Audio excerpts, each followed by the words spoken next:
Bismillahirrahmanirrahim. Assalamu alaikum. I hope you all are fine and safe. Students, today we are going to learn about the second compound, that is boric acid. बेटा boric acid क्या है हमने यहाँ पे देखना है। यहाँ पे जो है वो बोरिक एसिड के कि यहाँ पे लिखा है there are 4 important boric acids. Boric acids 4 different kinds के जो कि बहुत इंपॉर्टेंट है, उनको हमने जो है वो डिस्कस करना है यहाँ पे। ठीक है, so out of these ortho boric acid is the most important and stable one. हमने 4 डिफरेंट काइंड्स के बोरिक एसिड देखने हैं, लेकिन उन सब में से जो ऑर्थो बोरिक एसिड है वो सबसे ज़्यादा स्टेबल वन है और सबसे ज़्यादा इस्तेमाल होता है। ठीक है, जो बाकी रिमेनिंग एसिड्स हैं वो स्टेबल तो हैं, लेकिन वो सॉलिड स्टेट के अंदर जो है वो ज़्यादा स्टेबल है। ठीक है, and change into orthoboric acid in solution, और अगर हम उनको सोल्यूशन में कन्वर्ट करें तो वो ऑर्थोबोरिक एसिड में जो है वो कन्वर्ट हो जाते हैं। हमारे पास वो डिफरेंट काइंड्स के बोरिक एसिड कौन से हैं जी बेटा? ऑर्थोबोरिक एसिड है, that is H3PO3, metaboric acid, tetraboric acid and pyroboric acid. तो ये बेटा हमारे पास उनके जो है वो देखा भी है कि अगर हमारे पास मेटाबोरिक एसिड है, अगर उसको भी सोल्यूशन के अंदर हम जो है वो डिज़ोल्व करें वाटर के अंदर, लाइक उनका सोल्यूशन बनाएं, तो वो भी बोरिक एसिड में कन्वर्ट हो जाएगा। जो टेट्राबोरिक एसिड है उसको भी वाटर के अंदर डिज़ोल्व करें, मीन्स उसका सोल्यूशन बनाएं, तो वो भी बोरिक एसिड में कन्वर्ट हो जाता है। And same cases in pyroboric acid, बेटा उसको भी जब हम वाटर में डिज़ोल्व करते हैं तो वो भी जो है वो बोरिक एसिड में कन्वर्ट हो जाता है।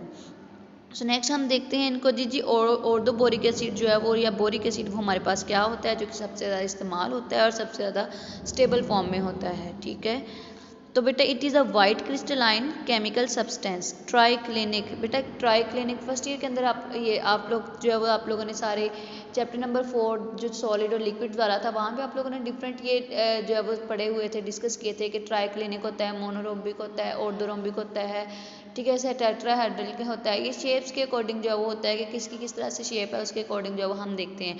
तो ये जो होता है इट इज़ जैसे आप कह देते हैं कि ये टेट्राहेड्रल है। ठीक है, इसी तरह से ट्राइक्लिनिक है इस तरह से। ठीक है, so it is a white crystalline chemical substance जिसकी शेप ट्राइक्लिनिक लाइक होती है। स्पेरिंगली सॉलेबल, यानी कंप्लीटली डिजोल्व नहीं होता, स्पेरिंगली जो है वो जुजवी तौर पर या आधा जो है वो हल हो जाता है, आधा नहीं हल होता, आप इस तरह से कह सकते हैं इन कोल्ड वाटर। ठीक है, बट जो है वो कम्प्लीटली डिजोल्व हो जाता है हॉट वाटर के अंदर। So this temperature variation in solubility forms the basis for its separation and purification. अब ये जो टेम्परेचर वेरिएशंस हैं, ये जो तब्दीलियां हैं, अब इसी की बेस पे इनकी सेपरेशन और प्योरिफिकेशन वगैरह जो है वो होती है।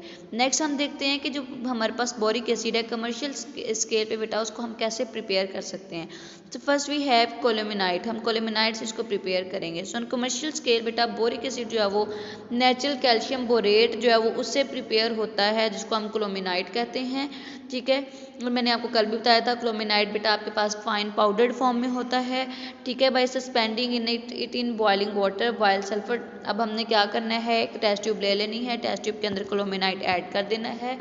उस टेस्ट ट्यूब को हमने जो है वो किसी जगह ऐसी जगह पे एडजस्ट करना है कि नीचे से जो है वो वाटर जो है वो बॉयल होता हो। ठीक है, वाटर बाथ के अंदर या लाइक कुछ इस तरह से रख देना है कि नीचे जो है वो उसको गर्म वाटर जो है उसकी हीट वगैरह उसको मिलती जाए। ठीक है, देन हमने क्या करना है बेटा, जो सल्फर डाइऑक्साइड गैस है वो इसमें से गुजारनी है, और सल्फर डाइऑक्साइड गैस गुजारने से क्या होगा कि जो बोरिक एसिड है वो क्रिस्टल्स बन जाएगा, क्रिस्टलाइज आउट हो जाएगा सोल्यूशन से। ठीक है, और जो भी कोई दूसरा प्रोडक्ट होगा लाइक वो कैल्शियम सल्फेट है, तो वो जो है वो सोल्यूशन के अंदर रह जाएगा और हमारे पास जो है वो बोरिक एसिड सेपरेट हो जाएगा। इस तरह से हम जो है वो बोरिक एसिड को क्लोमिनाइट से जो है वो प्रिपेयर कर लेते हैं।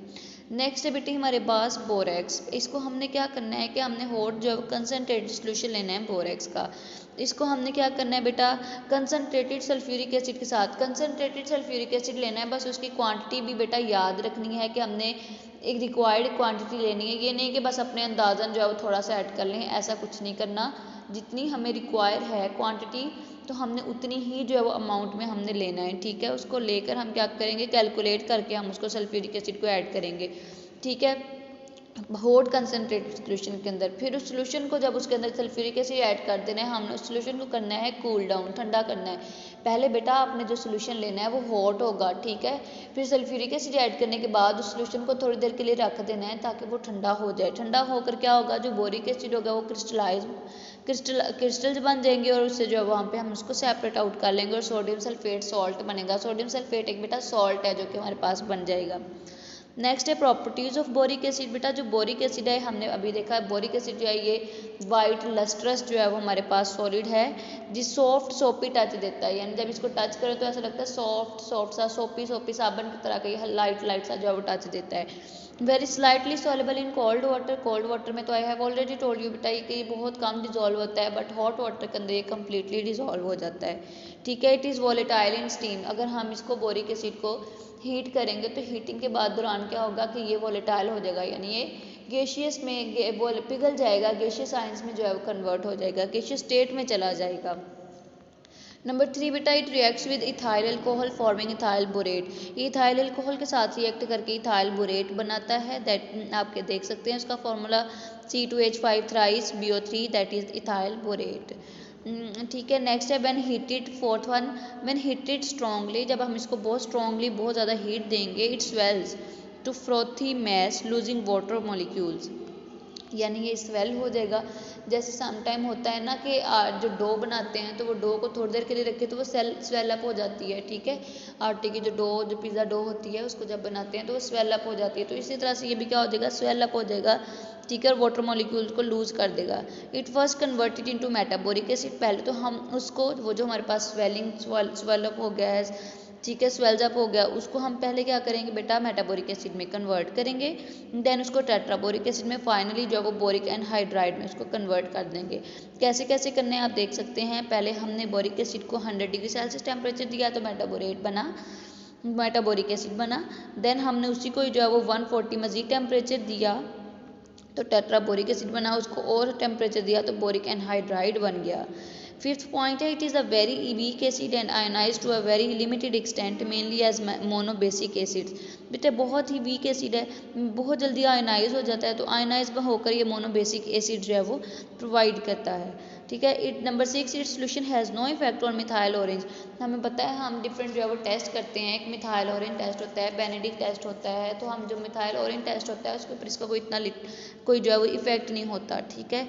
तो ये क्या करता है, ये बेटा जो है वो लिटमस पेपर को जो है वो ब्लू लिटमस पेपर को रेड में कन्वर्ट कर देगा। ऑब्वियसली एसिड है, बेस में कन्वर्ट हो रहा है तो ब्लू लिटमस पेपर जो है वो रेड में कन्वर्ट हो जाएगा। It is partially neutralised by caustic soda to give borax. अगर इसको कॉस्टिक सोडा के साथ जो है वो इसका जो है रिएक्शन करवाएं तो ये बोरेक्स देता है, सोडियम टेट्राबोरेट, साथ में 7 वाटर मॉलिक्यूल्स है, हम इसको जो है वो 7 वाटर मॉलिक्यूल हमें देता है। 8th वन है जी when boric acid is neutralize. अब न्यूट्रलाइज का मतलब क्या है कि यानी न्यूट्रल रिएक्शन होता है, जैसे वाटर और हमारे पास ये सॉरी एसिड और बेस जब रिएक्ट करते हैं तो न्यूट्रल रिएक्शन होता है। कैसे होता है कि हमारे पास जो है वो बेटा सॉल्ट बनता है और वाटर बनता है। तो सेम केस इज हेयर बेटा कि ये देखो बोरिक एसिड एक एसिड है और सोडियम हाइड्रोक्साइड एक बेस है, दोनों जब रिएक्ट कर रहे हैं तो न्यूट्रलाइज्ड रिएक्शन जो है वो दे रहे हैं। ठीक है। और बोरेक्स बन रहा है। 8th वाले में भी ऐसी है, boric acid neutralise soda ash sodium carbonate उसके साथ रिएक्ट करके भी बोरेक्स दे रहा है। ठीक है। नंबर 9 है जी boric acid being a weak acid. है तो ये एसिड बट ये वीक एसिड है। मैंने आपको कल भी बेटा बताया था कि जो स्ट्रॉन्ग एसिड्स होते हैं वो हमारे पास सल्फ्यूरिक एसिड है, नाइट्रिक एसिड है, हाइड्रोक्लोरिक एसिड है, ये आपके पास स्ट्रॉन्ग एसिड आ जाते हैं। एसिटिक एसिड, फॉर्मिक एसिड और ये बोरिक एसिड, ये सारे हमारे पास जो है वो वीक एसिड्स में आ जाते हैं। So boric acid is a weak acid so can not be titrated with alkalis. अब हम एल्कलीज के साथ इसको टाइट्रेशन का जो प्रोसेस होता है जो आप लोगों ने पहले भी पढ़ा हुआ है, टाइट्रेट नहीं इसको कर सकते। ठीक है। In the presence of glycerol however it can be titrated. अगर हम एल्कलीज के साथ साथ अगर हम जो ग्लाइसरॉल इसके अंदर ऐड कर दें तो ये टाइट्रेशन दे सकता है, अदरवाइज ये टाइट्रेशन एल्कली के साथ जो है वो नहीं देता। और जब हम टाइट्रेशन करते हैं तो हमारे पास एक इंडिकेटर होता है बेटा, जैसे एसिड बेस टाइट्रेशन हम करते हैं, हम एसिड ले लेते हैं जो है वो हम बेस ले लेते हैं बेटा अपने उसके अंदर ट्यूब के अंदर। ठीक है। हम ऊपर से जो है वो एसिड ऐड करते रहते, एसिड हम ले लेते हैं बीकर के अंदर, ऊपर से हम जो है वो ऐड करते रहते हैं उसको एसिड को, नीचे हमने इंडिकेटर ऐड किया हुआ होता है। सपोज अगर वो पर्पल कलर है तो बेस के एंटर होने से पर्पल कलर क्या हो जाता है, गायब हो जाता है। इस तरह से हम टाइट्रेशन करते हैं। ठीक है। तो इस तरह से आप लोगों ने 10th क्लास के अंदर भी देखा हुआ है टाइट्रेशन कैसे करते हैं। तो ये जो है वो टाइट्रेशन भी दे देता है। स्टैंड फिनॉल फिथालीन जो है वो एज ए इंडिकेटर इस्तेमाल होता है, जो कि किसी पर्पल कलर दे देता है सोल्यूशन को, और जब हम उसके अंदर अल्कली ऐड करते हैं तो पर्पल कलर जो होता है वो गायब हो जाता है। इसका मतलब है कि हमारा टेस्ट, अगर पर्पल कलर गायब हो गया है, इट मीन्स हमारा टेस्ट जो है वो कामयाब हो गया है। नेक्स्ट है बेटा uses of boric acid. Boric acid जो है वो बेटा मेडिसिन में यूज़ होता है एज ए एंटीसेप्टिक। एंटीसेप्टिक तो आपको पता है कि जरासीम कश अद्वियात जो होती हैं वो एंटीसेप्टिक होती हैं, जरासीम को मारने वाली। डस्टिंग पाउडर में, बोरिक ऑइंटमेंट में, and boric solution is used as eye wash. Eye wash में भी अगर आई सपोज किसी के आई का कोई प्रॉब्लम है तो आई वॉश करने के लिए भी जो है वो बोरिक एसिड को यूज़ किया जा सकता है। ठीक है। It is use in pottery. Pottery यानी जो बर्तन साजी होती है ना, बर्तन बनाते हैं मिट्टी के बर्तन, उसके अंदर भी ये यूज़ होता है। Glaze, because borate glazes are, glaze यानी उसके अंदर चमक वगैरह शाइन वगैरह देने के लिए जो है वो यूज़ होता है, क्योंकि बोरिक एसिड जो है वो बहुत ज़्यादा फ्यूजिबल है और ये बहुत ज़्यादा जो है वो सिलिकेट सा और बड़ा खूबसूरत सा ग्लेज देता है, इसलिए इसको जो है वो पोट्री यानी बर्तन वगैरह बनाने के लिए भी इस्तेमाल किया जाता है। ठीक है। It is also use in candle industry. Candle industry में भी यूज़ होता है। और इसके अलावा विक्स जो होती हैं, विक्स बेटा जो अक्सर बाम वगैरह जो होती हैं उनको जो है वो स्टिफन, उनको सख्त करने के लिए भी इस्तेमाल होता है। ठीक है। So this is about today. I hope you understand it well. Okay my dear students, अल्लाह हाफिज़।